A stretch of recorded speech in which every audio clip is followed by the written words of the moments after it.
Yo, what do they call me? They call me Devin Zoolander. What's good for the goose is good for the gander. Yeah, they call me Devin Zoolander. What's good for the goose is good for the gander. And I look good on camera. You know I look good on camera.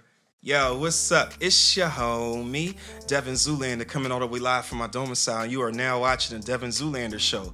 And I'm your host. I already said what my name is like 5 times, so I don't have to keep saying it. But anyway, today is special because sometimes you take Uber trips and you never know who you're going to get as a passenger. But there was this one day, this one beautiful woman got into my car, nothing but great energy. And what did you say when you entered my car? Yes, Black Lives Matter. Right. That's what you said, and I really appreciate that. And from that point onward, I knew that that would be the beginning of a beautiful friendship. Yes. So, without further ado, please help me welcome the founder, the owner of Catherine Trendz, LLC. Put your hands together for the one and only Imani. Do you say your last name? Batts. I know. I wasn't sure if it was like a government, like, no, don't be telling people. Oh, no, it's fine. Imani Batts. Okay, Imani Batts. Right. So, how are you feeling today, Imani? I'm feeling blessed. Okay, blessed. Okay, blessed. Good to be me. How about you? All right, my God is good. Okay, yeah, right. I believe when I was growing up, there was a song like, my God is an awesome God. Yes. He reigns from on heaven and earth with wisdom, power, and love. Our God is an awesome God. Something like that, when I used to go to church. But yes, that's good to hear. That's good to know that How God. are you? Oh, me? Yeah. I'm doing lovely. I mean, I got you here. Oh. So, there's like no way that I could be in a bad mood because you made that Uber trip all the way up here. Yeah, I appreciate you. And you clearly got to the right house. Yes, eventually. Yeah, right, eventually. So I'm just happy to have you here. I'm happy to be able to do this. And just to give you a real quick summary, the reason why I started doing this is because I wanted to give kids that feel triggered by the question, what do you want to be when you grow up? I wanted to give those kids that became adults, I wanted to give them space to be able to say, I want to make clothes, period. Not I want to make clothes, but my backup plan is this. Right. And I think that far too often we're asking our kids to either hide who they really want to be, or if they decide to say, I really want to do this, even though it's unorthodox to you, that's okay, and you won't tease me about it. I love that. Yeah. I love that because a lot of people want to have you do what they want you to do. And it's like, I don't want to do what you want to do. God gave me a vision, and if y'all don't see it, that's fine, but it is what it is. Right. My bad. I thought there was going to be more. So I was going to say something profound, but I was like, no, let's just cut it. Okay. That's all good. I mean, hey, a great man once told me you got to know when the journey's over. So you got to know when to leave the party. Absolutely. Okay? You don't want to be the last person at the Ever. party closing it out, because let's just say I've had some really interesting experiences where you're dancing with someone and under those dark lights and everything, everybody looks good. Everybody look like Rihanna. But then when them lights come on and that mascara is running and you look down at the gremlin that you've been dancing with for the past hour. Not a whole gremlin, though. A whole gremlin. You start to think like, how did I get here? Yeah, where did it all go wrong? Like, I'm a good boy. I went to church when I was younger. I got decent grades at school. How did I get over here? Like, what happened to me? Time out. Yeah, so I don't know. I mean, It be like that though. It be like that sometimes. That's why you gotta whenever I say this, whenever you go to the club, you just gotta kind of look at it like, yo, this is an automatic loss. The whole goal of the night is to mitigate those losses. So maybe instead of 20 losses, we only have 10. We need 5. Yeah. 5 losses. 5 losses. Okay. Well, that's cool. So let me go ahead. Let me pull up my little notes right here so I can Handy dandy notebook. Yeah. Yeah, I thought you was too young for Blue's Clues, but clearly you know. My bad, sister. You know what? Okay. So let's get into this interview portion. Okay. So I would like to start with an icebreaker. Yes. Okay, two truths and a lie. You know how to play this game, right? Yes. All right. So I want you to tell me two truths and a lie, and then allow me to figure out which is which. Okay. Damn.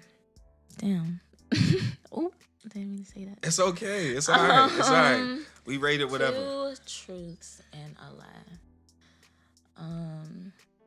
It seemed like you know already a lot, so it's like, damn. Well, you don't. I mean, we don't have to do this icebreaker. No. Oh, I'm gonna figure it out. Okay. You're gonna figure it out. We're gonna Well, figure just. it out. I mean, hey, just start saying statements. Okay. Say one. I never been to the West Coast. I never been to the West Coast. I never owned a pair of Jordans, and I don't like fish. All right. So which one is the lie? You never owned a pair of Jordans. Is the lie? That's the truth. That's the truth? Yeah. Okay. Wait, it's the truth that you never Own a pair. Wow, Yeah. that's interesting. Yeah. Unfortunately, well, I wouldn't say unfortunately, but they were kind of expensive, and my mom, She didn't prioritize yeah, that. she was like, shoes, I get it. I get it. $200. Right. What's up with that? Right. No, that makes sense. Okay. So that's not the lie. So I only got one more guess before process of elimination takes me out of here. So let's see. Let's see. What was the other one? You never been to the West Coast and you don't like fish? Mm-hmm. Okay. The lie is that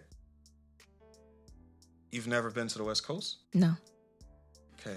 I love fish. That was the lie. Gosh. Salmon is like at least 3 times a week for me. Wow. Okay. I respect that. I respect that. But I always want to go to the West Coast. I never been to Cali, like nowhere, like on the West Coast. But that's a goal. Yeah, you'll get there. Oh yeah, for sure. We'll get there. Yeah. I mean, anyway, we just try and operate on the utmost professionalism over here, but y'all see it. So I'd be lying if I acted like, I only want your intellectual property, nothing about your body or anything like that. Like, who thinks like that?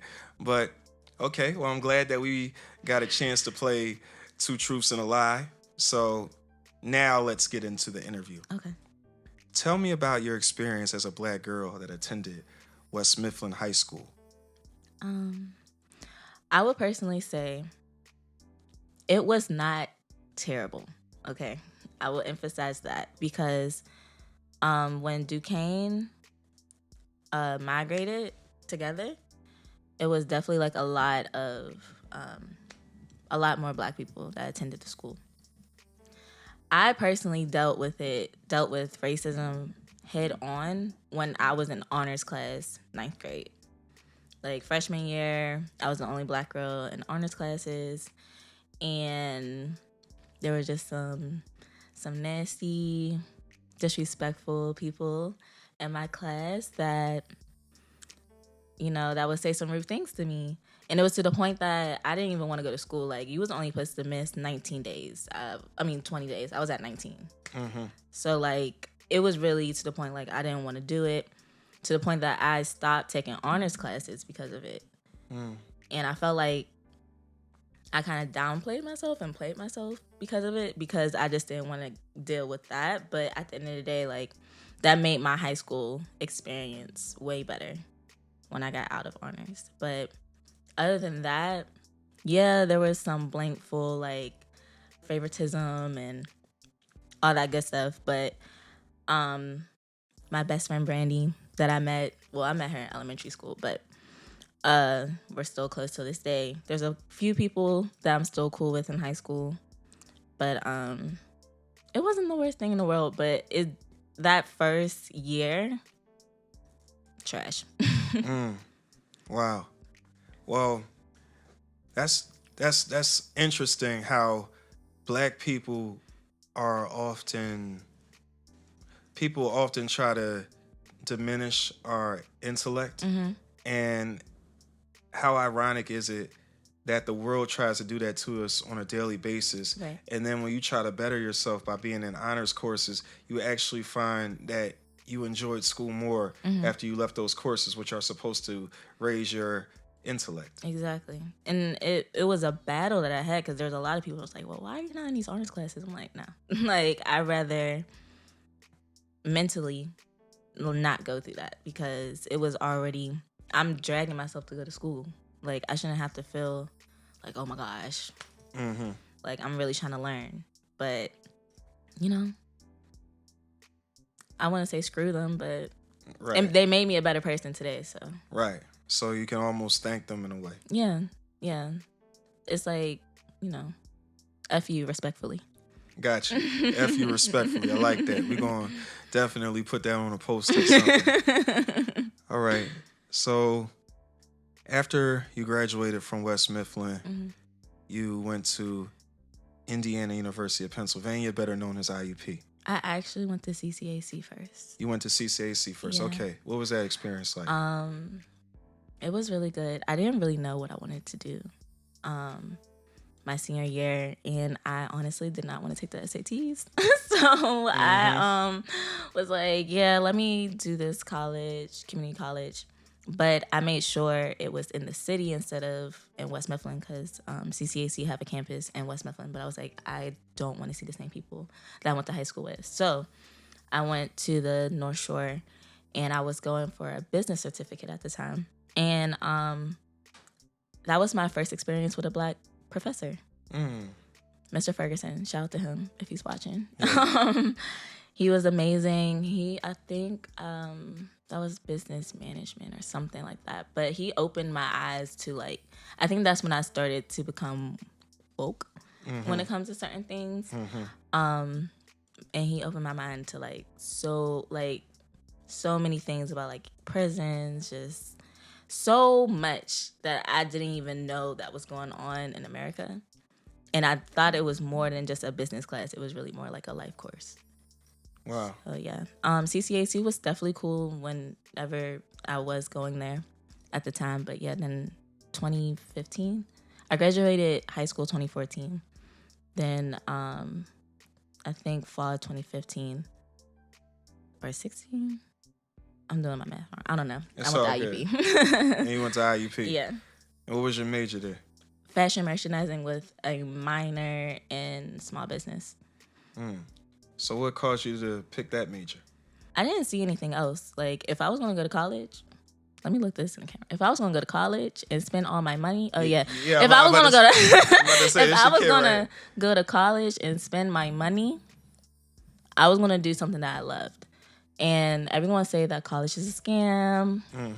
We completely understand that. Right. But it's an experience that I will never take back.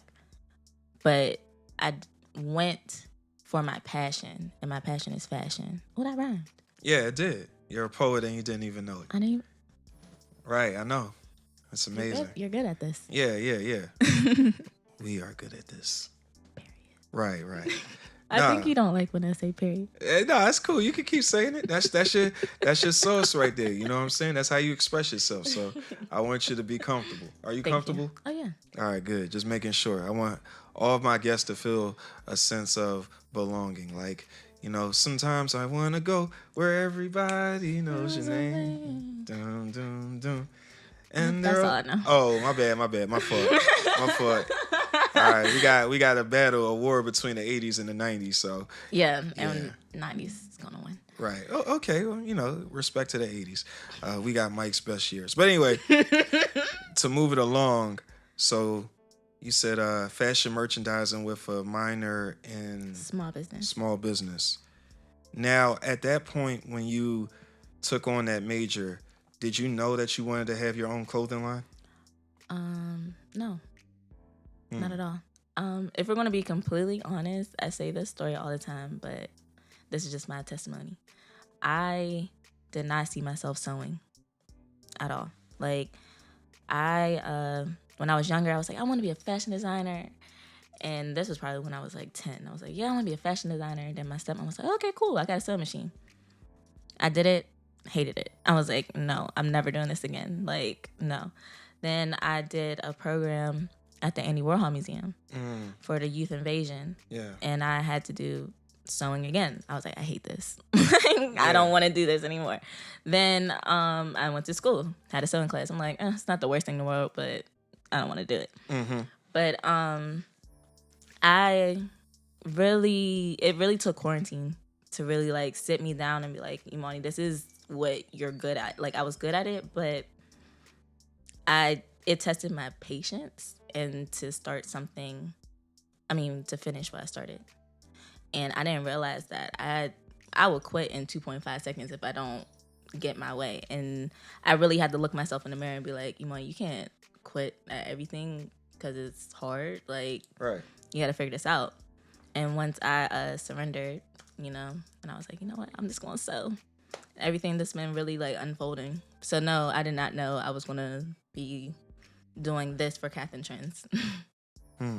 All right. Well, I'm glad that you're able to admit that, because it's always great to see the learning curve that you had to go through, or just the emotional curve of being like, I tried sewing before, I wasn't really feeling it, and going through that journey to get all the way to, oh yeah, I sew all the time. I even go live when I sew, and how you enjoy it. It seems, I've only watched one live of you doing it, but it seems to be a bit therapeutic to be able to sew and to repurpose items that were designed to be one thing, and you take them and you make them into something new. Yeah. So I'm Thank glad you. you're able to do that. You're welcome. I appreciate that. No problem. You guys.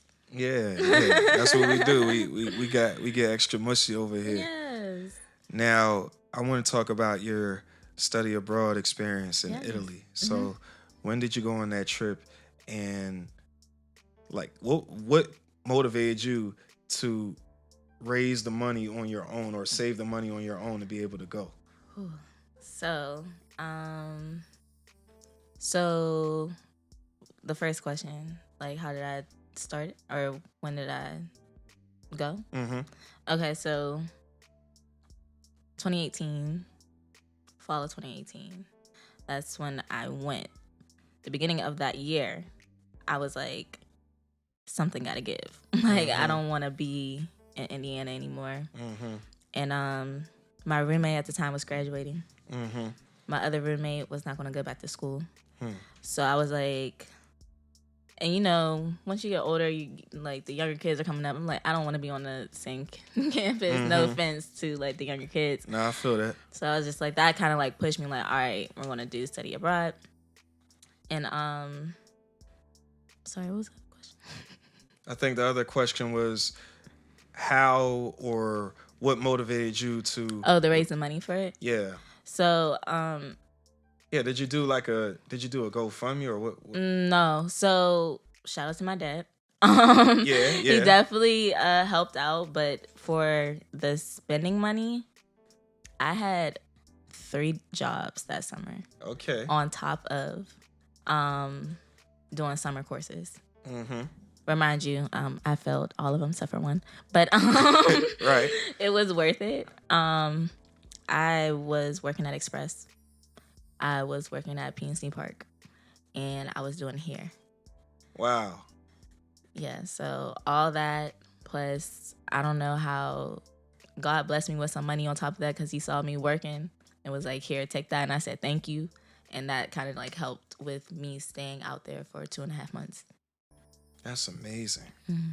What was that experience like? What was Italy like? You ever had like when you go somewhere and the air is different? Yeah. That's how I felt. Like, I never experienced air quality. Well, yeah. Like this. Right. Before. And people might think like, really? I'm like, no. Like, the oxygen there, like the atmosphere is amazing. Like, the scenery is amazing. When you walk outside, it's like a museum, because there's statues, there's museums, there's literally everything when you walk outside your door. Like, it's an adventure every time. And everything is really like on foot. Like, you're walking. That's like the culture. They do have transportation, but they're like, to see things, like, walk. So I will walk for like 45 minutes this around by myself sometimes, and just enjoy like the culture. Like, even when people embrace you, it's different. Like, you know, it does simple, like, with us, it's like, what are you doing? Like, stay back. But to them, it's like, that's normal. And I love seeing that. I love seeing people being embraced and this being in love. Like, but it doesn't even have to be like in love, like oochie goochie, like all that stuff. But it's more like, I appreciate you being here. And I never experienced that, like, seeing it from other people, like, so on, like, I don't even know how to explain it. Like, just so out in the open. Yeah, like, I don't know. It was a whole different vibe. The food was amazing. Like, you know what? Since you talked about, if we could go back to the love part real quick, I think that it would be interesting. I don't have any stats on me right now, but it would be interesting to see stuff like the incarceration rate or to see like what is the crime rate, because if there is so much love there, then I'm going to take an educated guess and say that their crime rates are probably lower than ours are over here. You want to know what's funny? What? We had a seminar, like, when we first got there, just to give us, like, you know, a little heads up on what's going on.